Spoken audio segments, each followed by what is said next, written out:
Good evening, race fans, and welcome to Slinging Dirt, where we talk all dirt. Maybe we sprinkle in a little NASCAR comparison, but for the most part, we're all about dirt here on Slinging Dirt. I am Dan Taylor, joined as always by my good friend and driver, the number 25 Joe's Karting Sport Mod, Buddy Ray. How you doing, bud? Oh, pretty good. You got to go down to the College World Series and have a little bit of fun. How's the scenery this year? Beautiful. I've never, ever in 9 years living in the Omaha metro area, never been to a CWS game. I thought I'd taken you before. No. I took you to a Creighton basketball game. You took me to a Creighton basketball game. I don't go to a lot of CWS. I kind of avoid that. It's a good time. I'll go through the pain in the ass to get there to see what I saw. Yeah, that's all I'll say. Sight. But let's talk some dirt track racing. I think there was maybe one or two tracks in the nation that got to race this weekend.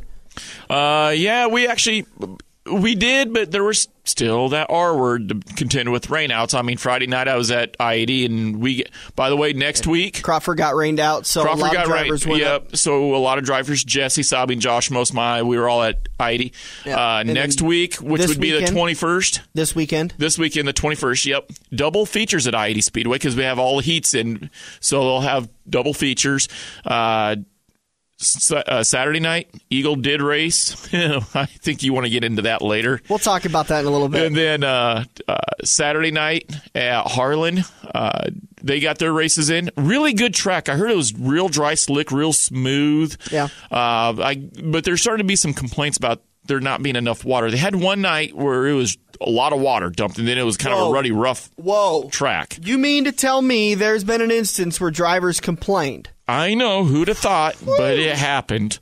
I guarantee you they finished outside the top 10. Yep. So it's amazing how a top 10 finish will change a guy's tune. Let's get into these results from Shelby County now. Now, just like last week when we announced that, we're doing I-80 Eagle on 1 week, Shelby County, Denison on the opposite week. Now, Denison didn't race; they rained out, so we only have Shelby, and then we can go into the other stuff. The other stuff.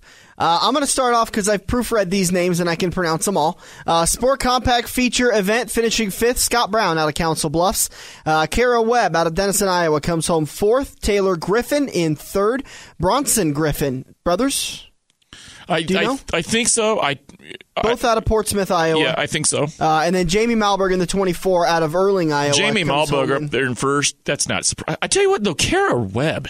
She's kind of starting to get her wheels underneath of her. Yeah, she's looking actually pretty good. She held her own a couple of weeks ago at Crawford. Got herself, I believe, a top 10 finish. And I think top 5 finish. I think this is her first year racing. It is, yeah. She decided to hop into a Sport Compact and give her brothers a run. I tell you what, money. though, I lovingly love my wife of 8 years, but Kara's easy on the eyes, too. So I don't know how or what relation she is to the Webbs. You've got enough drivers that don't like you. Let's not piss off her brothers and husband. Actually, they're a really good family. They're family. really nice. But she's actually doing really good. So how about the Hobby Stocks? Hobby Stock, 5th place out of Avoca, Iowa. Chuck Madden in that 2X. Kenny Champ taking home 4th. Jason Cole won quite a bit this year. Top 5 lot. Can I interrupt? Let's make it a point to have a conversation with Jason on the Slinging Dirt. Yeah, we should. It's a little tough on the front stretch because of the time that the show airs, but I think we definitely need to get on for Slinging Dirt. Yeah, so I'm sorry to interrupt. No, Jason Cole out of Mo Valley taking home 3rd place. Corey Madden taking home 2nd in the number 2 car. And Dusty Van Horn in that 33 VH. Man, he is fast when he shows up to the track. Where did he disappear to at Crawford? He hasn't been there for the last couple of weeks. That I don't know. We'll have to kind of track him down and find out. Maybe he could be another. I mean, Slinging Dirt is dirt drivers. Yeah, I mean, here you go. He's doing very well for himself. And obviously, I don't know the history of Dusty, but the guy looks like he knows what he's doing. And Corey Madden, Chuck Madden, those guys, the only person that could beat him was that 33 VH. So, on to the Sport Mod feature event, top 5. Do you have an honorable mention for the hobbies? Well, let's see here. Yeah, actually, I would like, maybe that Jeremy Purdy out of Purdy, not Pretty, Purdy. And that's not your southern accent.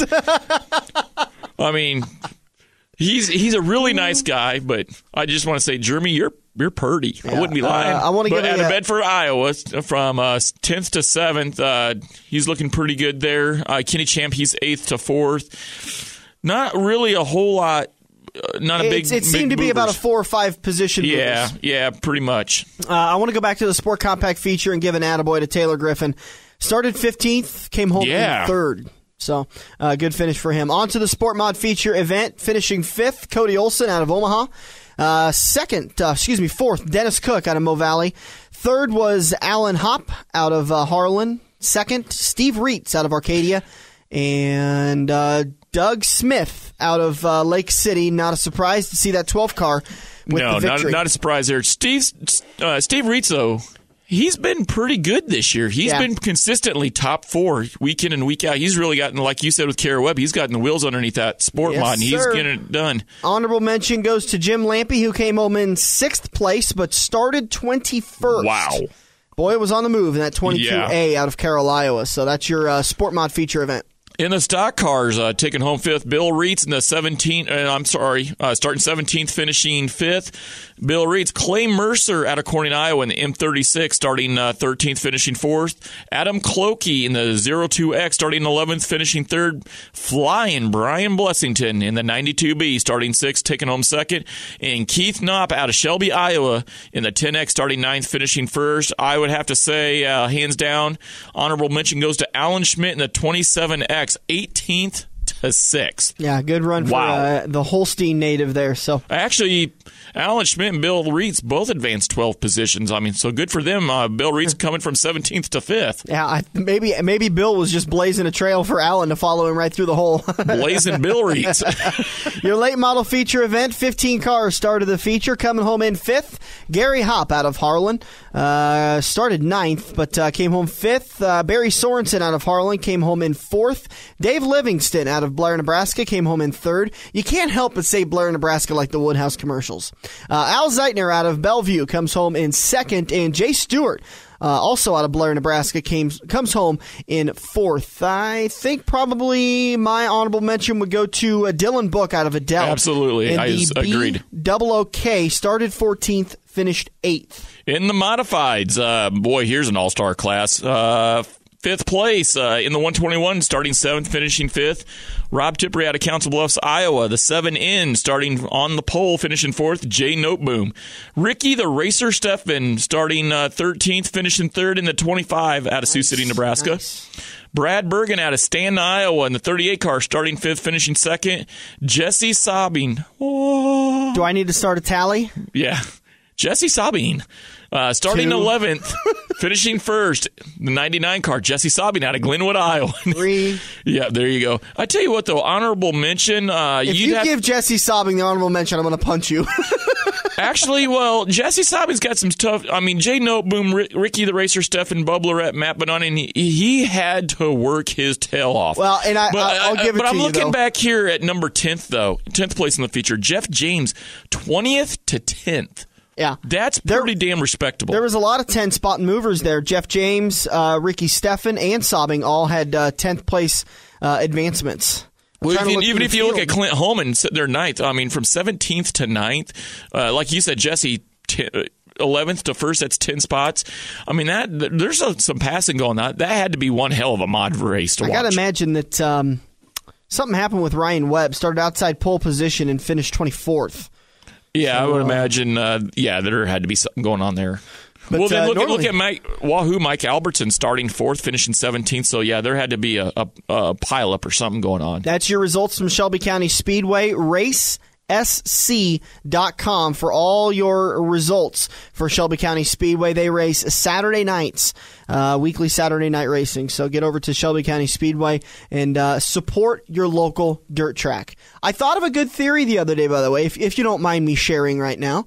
We were having a conversation with Chris Abelson on the front stretch last Sunday, and you had brought up the point that the expenses of racing have gone up, but the purses of races have not gone up.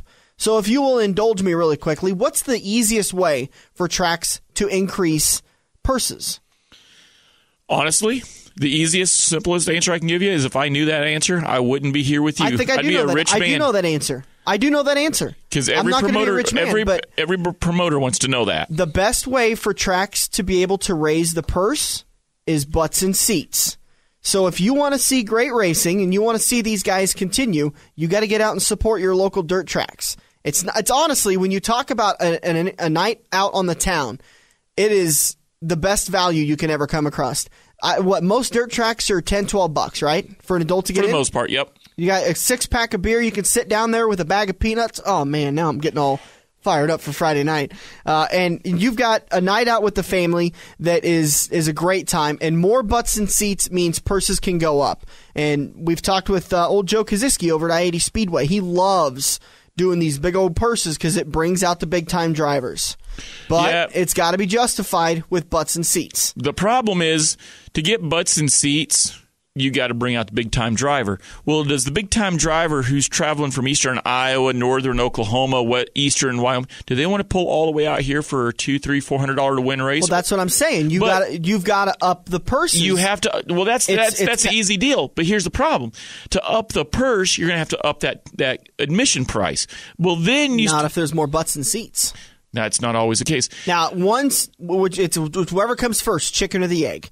I understand the promoters aren't just going to up the purse and hope that the ticket sales show up, because it's going to be one's going to have to start before the other one. But I guess my entire point in this whole conversation is the best way to get the best kind of racing and the drivers at your track is to support it. There was a local race here not too long ago, $80,000 for the purse that night. But the ticket prices were $22, $25 a person. And everybody's like, why is it so damn expensive to go to the races? Well, because you got to cover the $80,000 purse. Yeah. That's the problem. So I understand what you're saying with the chicken before the egg or the egg before the chicken, either way. But how do you get, for $80,000 purse, that will get the big name drivers that the people want to see. The people want the big name drivers, but they don't want to pay the ticket prices. Well, something's going to have to give. You got to bring a friend out that's never been to a dirt track race. Absolutely. That's been my goal this year, and my big break was going to be the World of Outlaws. I was going to bring a couple of friends from here at my real life job, and unfortunately it got rained out, so I'm going to pick the Silver Dollar Nationals this year, which, oh, by the way, about a month away now. Oh, yeah. We are about 4 weeks away from the Silver Dollar Nationals. You got to get them out there, because I tell you, every single person I've been out to the dirt track has given me the same thing. Oh, my God, we're just going to turn left, and we're going to get dirty, and we're going to drink some beer. By the end of the night, they're hooked, and they're ready to come back. Absolutely. So you got to break that stigma. Bring somebody out. Do a buddy system. Bring a friend out that has never been to a dirt track race. I got somebody coming out Saturday night to Eagle. You better get up on the wheel, big guy, because I want to put you in victory lane, and she's going to see it. Oh, you're bringing a she. I knew you. Now that's a cat coming out of the bag. I know. So imagine that, right? So you got to bring friends out. So that's the solution to keep this sport going. The other solution to keeping the sport going is making sure that race officials don't get beat up at the end of the night. Do you know where I'm going with that? Nope. What happened Saturday at Eagle? What are you talking about? Saturday night at Eagle. I'm sitting at home on Facebook trying to enjoy my Saturday night, and actually I was sitting at a campsite in Staten, Iowa, and I'm reading through my Facebook posts, and there was about 900 comments and quite the argument that came out because of what happened. Let's start from the very beginning. We're in the third heat race. Yep. We're second row outside, which is actually my favorite starting position. We have the brand new car, the Prowler, out there. We've been talking the last few weeks. I've done a lot of changes to the Prowler. We were excited to go to the track. It was fast and hot laps. We made a few more tweaks, and it was a lot better.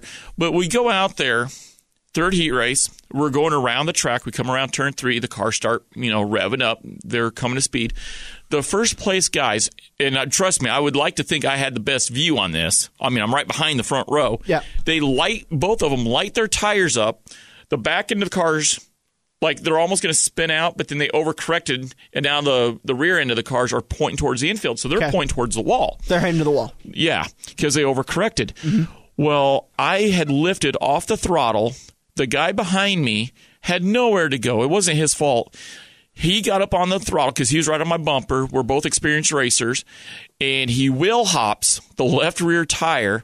His car comes straight up in the ground. The right front tire. Straight up in the ground? Or straight up into the air. Yeah. So I'm sorry. Right front goes straight up into the air. But in doing so, it comes in the cockpit, rips my window net off, and then basically just shears the left side of the car off. Yeah, you all of a sudden decided now, the car was too hot, so you needed some air conditioning or something? I don't know. Here's what happened. We hadn't even made it to the start-finish line yet. They had just dropped the green flag. Yeah. Well, by the time, this all happens, we go across. Now the laps are being counted. We go into turn one, and so, I don't know what my car looks like. I'm still in the seat. The door falls off on the track, so they throw a caution. Yeah. Well, under a caution, you go to single file restarts, or if you cause a caution, you go to the pits at Eagle. Right. That's, so if they would have told me, Bud, body damage, you got to go to the pits, okay, not a big deal. What irritated me is they put me to the back. They restart the whole race and put me to the back. They never send you to the pits. They didn't send me to the pits. And all they said is, now also in my race, you've talked about mentioning drivers' names in the races. In my race was 10 cars, 4 or 5, which were all 25s. Okay. So you come on the race evening and all you hear is 25 to the tail, 25 to the tail. I'm like, well, is it me or this guy or this guy or this guy? So I was like, well, okay, I got hit. I know I can see over here I got a little bit of body damage. So I go to the outside and the whole field goes by. They never mentioned, Bud, the door fell off. You're sending me to the I have no clue. All I know is I just got run over and I got to go to back. So I was that just lit me up. Okay. Now, if they said, Bud, you have severe body damage, you need to go to the pits, not an issue. I know I got body damage of some sorts back there. I just don't know how bad. So then we restarted 10th, 12th, 11th, 12th, something like that. There was 46 sport mods. Yeah. We started dead last. We made a run for 5th, ended up finishing 6th. So we were pretty happy. The car is still fine. Structurally, the chassis, the bars, everything was fine. What I did do, and I will publicly say this because you won't hear anybody other. I was an ass. I was a lunatic, dumb ass. When did the assness start? Age 2, 3? I'm just kidding. Sorry. No, it was about 5.5. No. Okay. No, now you've seen me get mad at Denison. Yep. A couple of times. And I've joked that you're the lost Bush brother. Yeah, and I am, and a lot of people have talked. Now everybody has seen the Yosemite Sam on the cars. I mean, they're hard to miss. Are you going to change your racing outfit to Ricky Bush Racing? No, it's Ricky Buddy Racing is but everybody's like, now we understand why you have Yosemite Sam, because it is known that Bud's got one hell of a temper. And I try to make a point when I have my temper, but this was over. So what happened is after the race, I go, instead of going up into the pits, because I take the checkered flag, I come around turn 1, I pull down in the infield, and I feel to this day incredibly bad for my actions. It didn't reflect good on my sponsors. It didn't reflect good on me or my team. Kurt Bonner from the Eagle Tow crew, he comes over. Well, I've got a hearing problem. I got the helmet on, the earbuds on. Roger's talking to the next race, and I got, at that moment, I'm hot. Not physically, but I'm mad hot. Yeah. And Kurt is in my window net trying to talk to me because I'm pointing at him going, you, what in the bleeping is going on? Well, he's yelling at me. He's like, and all I can hear is door. So I'm like, okay, the door came off. Well, I'm mad, but I couldn't hear him very well, and I was mad, and I literally took it out on one of the best friends I've had at Eagle since I've started running there in 2010. So I took it out on him, went back up into the pits, pretty much gave warning that if you can't get out of the way, I'm going to take you out. Well, I mean, you've seen me race at Denison. There's been a couple of times where I've could have gotten into somebody, and I can't afford to fix what I got. Right. So, that's all blowing a lot of hot air and whatnot. Now, we'll be back at Eagle this weekend, but question is, what will I be driving? Will Eagle have you back? Well, I text Roger because I went up there and the one pit guy, it's been no secret. You and we get along pretty good with Roger and Joe and all the promoters. And I've got a pretty good name with a lot of the tracks and their officials and whatnot, unless you just completely do something retarded.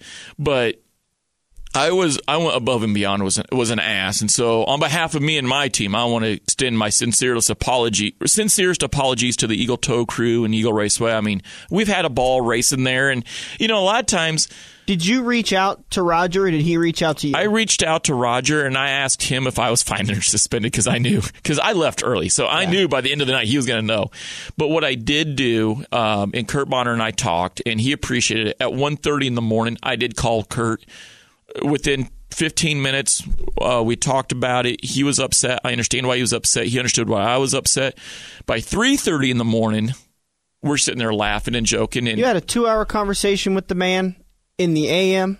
In the AM. Holy Jesus. Yep. Hey, I tell you what, though, to make it up to Kurt Bonner, I do want to talk about something because this is a big race. If you go to Dirt Drivers on the Eagle message board, they have a True Grit Challenge coming up.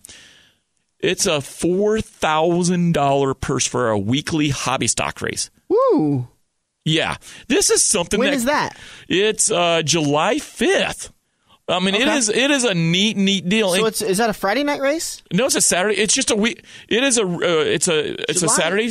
July 5th is a Friday though, I think. Okay, well maybe it's 6th. July 6th. Because the 4th of July this year is on Thursday, so the 5th is Friday. Okay, yeah, you're right. You're right. So it's the 6th. But, and I'm going to read something to you right here. This is really, really cool. And, and like I said, what they're doing with this is awesome. But to help apologize even more to Kurt, July 6, 1993, one of his friends, Jeff Ostler, and his son Tanner were killed. This year, on the 20th anniversary of their passing, Kurt and the guys will be providing additional money to the weekly purse for Jeff's favorite type of race cars. The IMCA Hobby Stocks will be racing for a guaranteed $1,000 to win for a weekly show. This ain't a special. This is a weekly show. They were currently in the process of adding additional money to the purse and hope to have a final amount in a couple months. Now, this was back February 5th. So let's update. As of right now, the updated version, April 30th. But here it is, straight off of Dirt Drivers, just an update. If I can get a little bit more money raised, we should have $2,800 added to the normal weekly hobby stock purse for the event. This will give the winning driver $1,000. Second will receive $800. Third will get $600, and fourth will win $400. In addition, Roger Hayden has agreed to pay out the full normal weekly purse, with the fifth place finisher receiving the normal weekly winning payout. So that is going to be a big, big deal. But they've gotten drivers from South Dakota, Iowa, Kansas, Missouri. So, I mean, and these guys are already average 50 cars. But now here's the other deal. You get state, national, regional points for the hobby stocks because it is IMCA sanctioned. So, I mean, this is a really big deal. And, man, if you want to see, you can go to Boone and you can see a big race, or you can go to Spring Nationals and see a big race. Come to Eagle Raceway. It is a magical place. I mean, I do know there's a lot of stuff. My temper got the best of me. It reflected poorly on my team and my sponsors. But to make up for it, I do want to talk about the True Grit Challenge right here and what these guys are doing. And Kurt Bonner and Brian Dieterman and the guys with the Auto Connection Tow Crew, they're a class act.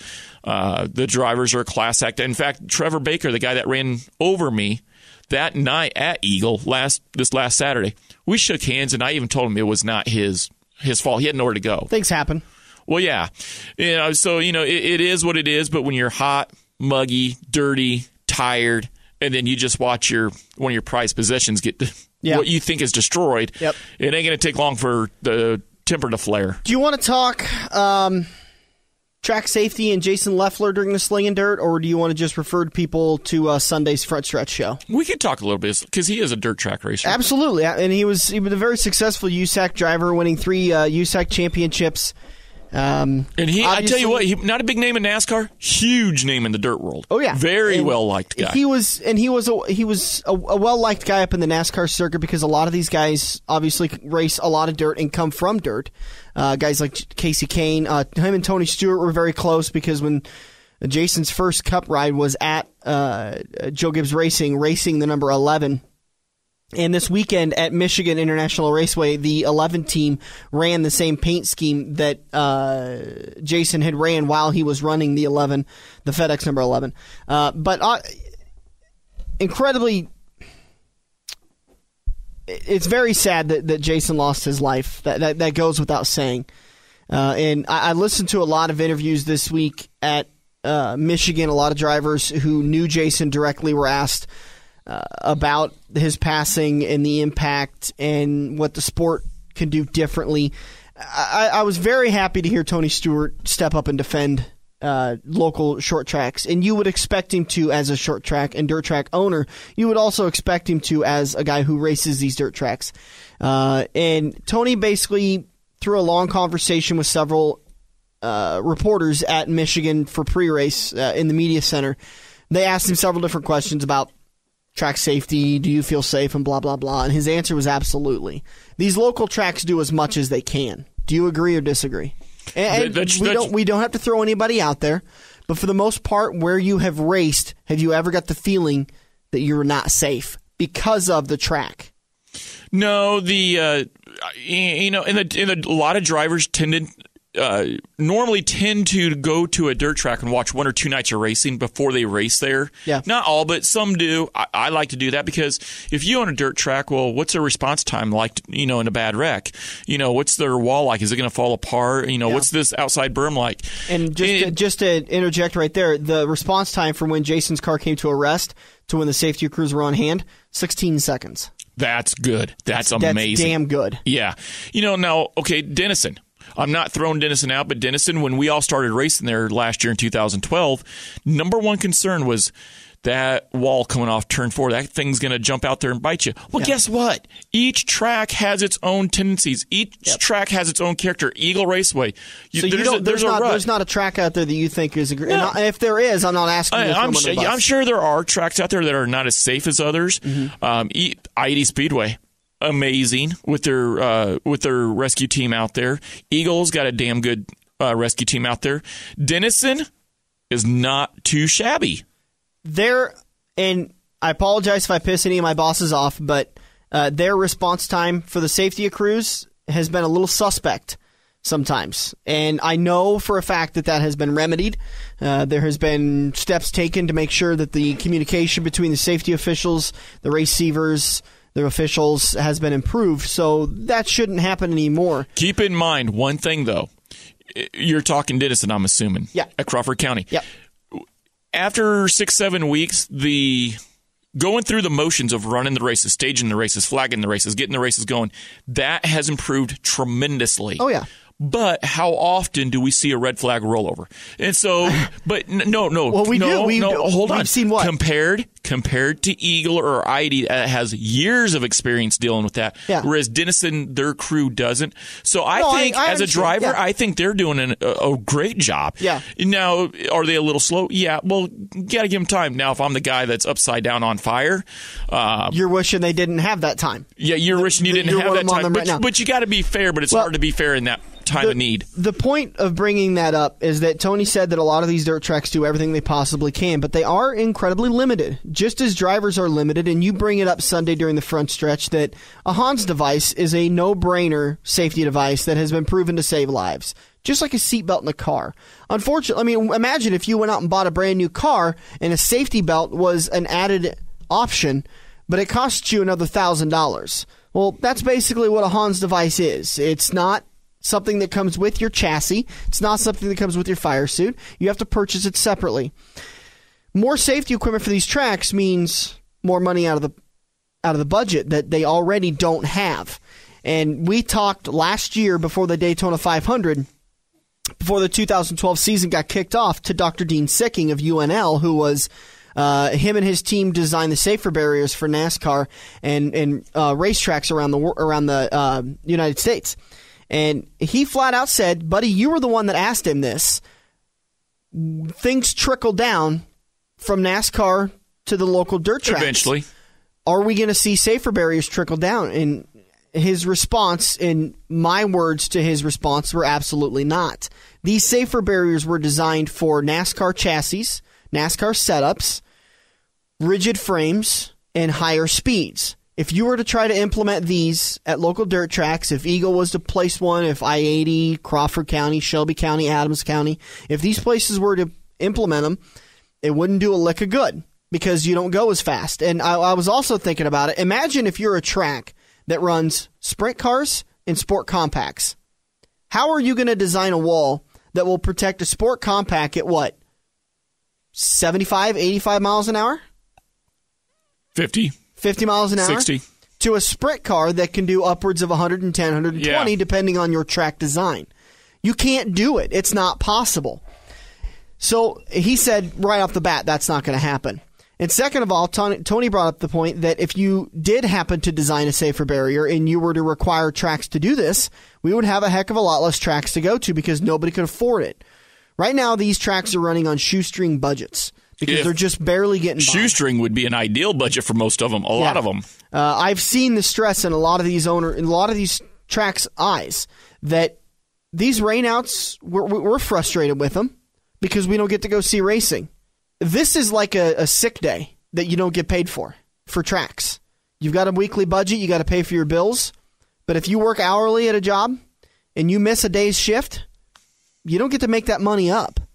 And places like Alta, who have raced, 2-3 times this year? 3 times, Of the scheduled 7 they're supposed to have had so far? Yeah. More than 50% of their races, they have lost that profit. They've lost that budget. There's no way to make it up. Not a chance. You can't go late enough in the season because there's stuff at the end of the season that drivers have already scheduled. When I'm done racing weekly at Alta in August, middle of August, I'm going to go race at this special, and this special, and this special. To me, if I'm a track owner and promoter, if I see rainouts, which God knows which we've seen too many of this year, if I see rainouts, I want the rainouts at the end of the year. And here's why. Dan Taylor, you have a racetrack that runs Friday. I have a racetrack that runs on Friday, but we're 80 miles apart, but we got 20 teams at 40 miles in the middle. Yeah.